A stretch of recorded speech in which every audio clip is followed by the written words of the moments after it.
एक माह में 7% भेड़ों की तकसीम की जाएगी। रियासती वज़ीर तुलसानी श्रीनिवास यादव जगतियाल में खिताब। कसीर तादाद में पुलिस की जानिब से सख्त बंदोबस्त किया गया।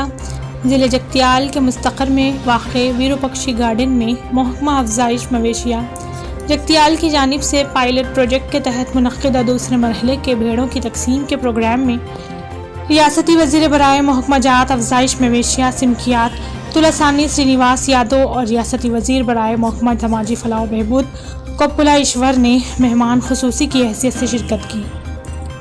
इससे क़ब्ल रियासती वज़रा को डॉक्टर एम संजय कुमार, रुकन असम्बली जगतियाल और ज़िले परिषद चेयरपर्सन दावा वसंता सुरेश और बल्दिया चेयरपर्सन बी श्रवणी, ज़िले कलेक्टर जी रवि, ज़िले एसपी सिंधु शर्मा ने गुलदस्ता पेश करते हुए इस्तकबाल किया। इस मौके पर रियासती वज़ीर बराए महकमा जात अफज़ाइश मवेशियाँ सिमकियात डेयरी डेवलपमेंट कॉरपोरेशन और सिनेमाटोग्राफी तुलसानी श्रीनिवास यादव ने कहा कि डीडी को अदा करने वाले तमाम अफराद में भेड़ों की फ्राहमी को यकीनी बनाया जाएगा। रियासती हुकूमत की जानिब से पसमानदा तबक़ात की भलाई के लिए कई इक़दामात किए हैं, जिसमें एक मिसाली प्रोग्राम मवेशियों की पसमानदा तबक़ात में फ्राहमी है। इस स्कीम को हुकूमत की जानिब से बैंक से मरबूत करते हुए मुस्तहिक़ अफराद में मवेशियों को फ्राहम किया जा रहा है ताकि वो माशी एतबार से मुस्तहकम और ख़ुद कफ़ील हो जाएँ। हुकूमत की जानिब से इस मिसाली स्कीम को 5000 करोड़ रुपयों के ज़रिए ज़िले जगतियाल में शुरू किया गया है।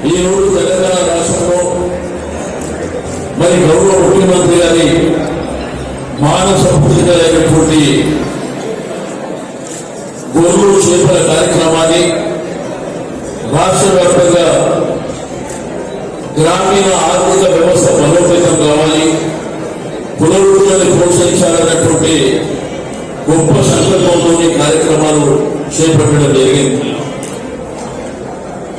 అయితే ఈ మధ్యకాలంలో ఇంతకుముందే సోదరుడు సంజయ్ గారు చెప్పినట్టు ముద్రా సంఘం మీటింగ్ వెళ్ళినప్పుడు కొంత గంగపుత్రులు బాధపడ్డట్టు, రెండోది ఇక్కడ జగిత్యాల కావచ్చు, ధర్మపురి కావచ్చు, వెంపల్లి కావచ్చు, నిజామాబాద్, కామారెడ్డి రాష్ట్రంలో కూడా కొంత వాళ్ళు అడ్డైనట్టు మనం కూడా పత్రికలలో చూసాం. నేను వాళ్ళందరికీ కూడా ఆల్రెడీ ప్రెస్ కాన్ఫరెన్స్ ద్వారా కూడా చెప్పడం జరిగింది. బాధపడితే నేను అసలు గంగపుత్రులను ఉద్దేశించి మాట్లాడుకున్నప్పటికీ సరే ఆ సందర్భంలో ఒక కుల మీటింగ్ వెళ్ళినప్పుడు వాళ్ళని ఉత్తేజపరచాలనేటువంటి ఉద్దేశంతో మాట్లాడింది. నేను ఈ యొక్క సభ ద్వారా గంగపుత్రులకు అందరికీ మనం చేసేది, మీ సొసైటీలో ఉన్నటువంటి హక్కులని అవి మీకే వర్తిస్తే తప్ప వేరే వాళ్ళకి వర్తించాయని చెప్పి నేను ఈ సందర్భంగా తెలియజేస్తా ఉన్నాను.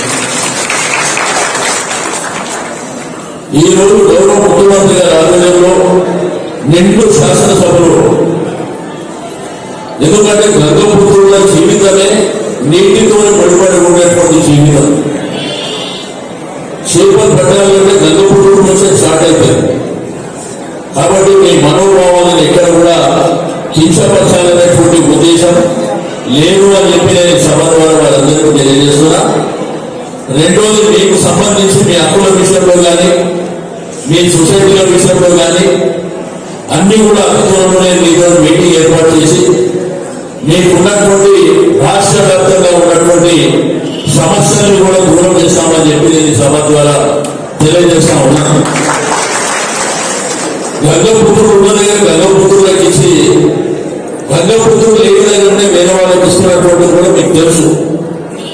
కానీ వేల కోట్ల సంపద ఈరోజు ఫ్రీగా చేపలు ఇవ్వడం కానివ్వండి, రెండోది వాళ్ళకి కావాల్సినటువంటి పనిముట్లతో పాటు 2 వీలర్ 4 వీలర్ వెహికల్స్, జాలర్లు కానీ జాకెట్లు కానీ ఈరోజు ప్లాన్స్ కూడా ఈ దేశంలో ఏ ప్రభుత్వాలు లేకుండా చేయని కార్యక్రమాలు కూడా మనం ప్రజల పంపిణీ కార్యక్రమాలు కూడా చేస్తున్నాం. ఈ విధంగా చాలా కార్యక్రమాలు చేశాం. కాబట్టి నేను దయచేసి గంగపుత్రులకు అందరికీ మీ మీడియా ద్వారా పత్రికల ద్వారా మీరు దయచేసి ఇది పరిగణలోకి తీసుకోవాలి. మీ హక్కుల విషయంలో తప్పకుండా ఈ ప్రభుత్వం మీతో పాటు ఉంటుంది. మీకు ఎటువంటి అన్యాయం జరగకుండా చూసే బాధ్యత మరి నాకుంది అని చెప్పి ఇక్కడ జిల్లా మంత్రి గారి ఆధ్వర్యంలో గౌరవ శాసనసభ్యుల ఆధ్వర్యంలో మరి చెప్పడం జరుగుతుంది. కాబట్టి మీకు ఇంకేదైనా అనుమానాలు ఉంటే మీ రాష్ట్ర కమిటీ ద్వారా నా దృష్టికి తీసుకురావాలని చెప్పి తెలియజేస్తా ఉన్నాను. 70 సంవత్సరాల స్వాతంత్రానంతరం మనం చూసినాం, తెలంగాణ వాతావరణాన్ని మనం చూసినాం. ఏ రోజు కూడా మన జాతి కోసం, మన హక్కుల కోసం, మన కోసం ఏ ప్రభుత్వాలు కూడా ఆలోచించలేదు. 2014లో తెలంగాణ ఉద్యమ నేపథ్యంలో సృష్టించినటువంటి తెలంగాణ రాష్ట్రంలో గౌరవ ముఖ్యమంత్రి గారే ఈ కార్యక్రమాన్ని డిజైన్ చేశారు. గుళ్ళ ఎప్పుడు మనము ముఖ్యమంత్రి గారికి విన్నవించుకొని మాకు గుళ్ళు కావాలని, కానీ గుళ్ళ మీద ఆధారపడేటువంటి జీవితాలు మన అడవిలో పుట్టిపోయి మనం గొర్రెలు పెట్టేవాళ్ళం.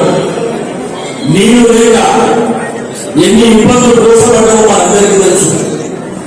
కానీ గౌరవ ముఖ్యమంత్రి గారు ఒకవైపున ఇరిగేషన్ కార్యక్రమాలను నియమిస్తూ, రెండో వైపున పోలీసు, ఇంతకుముందు అడుగులో లేకుండా కూడా పారిశ్రామికాలు ఇబ్బంది పడుతుండే, అది కూడా సడలింపు ఇచ్చి మనల్ని ఆర్థికంగా ముందుకు తీసుకెళ్ళాలనేటువంటి ఒక ఉన్నతమైనటువంటి సంకల్పంతో చేసిన కార్యక్రమం ఇది.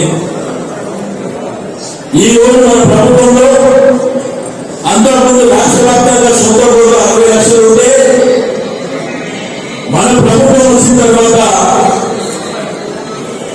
మొదటి 70 లక్షల పైన కూడిస్తే 1,30,000 పిల్లలు పెట్టినాయి. అంటే 2 కోట్ల సంపద మన ప్రభుత్వం సృష్టించి ఈ రోజు గొల్ల కుటుంబాల ఆర్థికంగా ముందుకు తీసుకెళ్లాలనేటువంటి సంకల్పంలో ఈ గొప్ప కార్యక్రమాన్ని నిర్వహించడం జరిగింది. మరి గొల్ల కుటుంబాలందరూ సంతోషంగా ఉండాలి. యాదవులు పూజించేటువంటి కొబ్బరివేలి మల్లన్న, కుటుంబాలు పూజించేటువంటి వీరన్న, ఈ ఇద్దరు దేవుళ్ళ కలిగినే మన ముఖ్యమంత్రి గారని చెప్పి నేను ఈ సందర్భంగా తెలియజేస్తా ఉన్నా. యాదగిరిగుట్ట లక్ష్మీ నరసింహస్వామి దేవాలయాన్ని నిర్మిస్తుంది మా ప్రభుత్వం.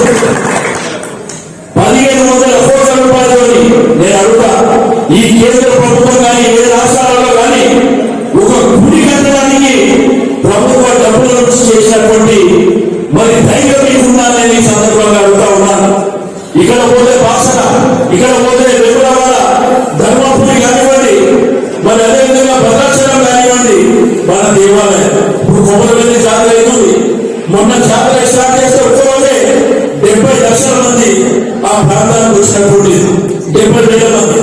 కాబట్టి ఇట్లా దేవాలయాన్ని కూడా అభివృద్ధి చేస్తే ఇప్పుడు పీలో కూడా వచ్చిన అంటే మన కర్మగా అంటే దేవుడిని మన ఇంట్లో పూజలు చేసుకోవడం, దేవుడు ఎదుర్కోవడం కూడా మీడియా కూడా నేర్పిస్తారా? కాబట్టి ఇటువంటి మాటలు మనం మాట్లాడుతుంది మనం చూస్తున్నాం.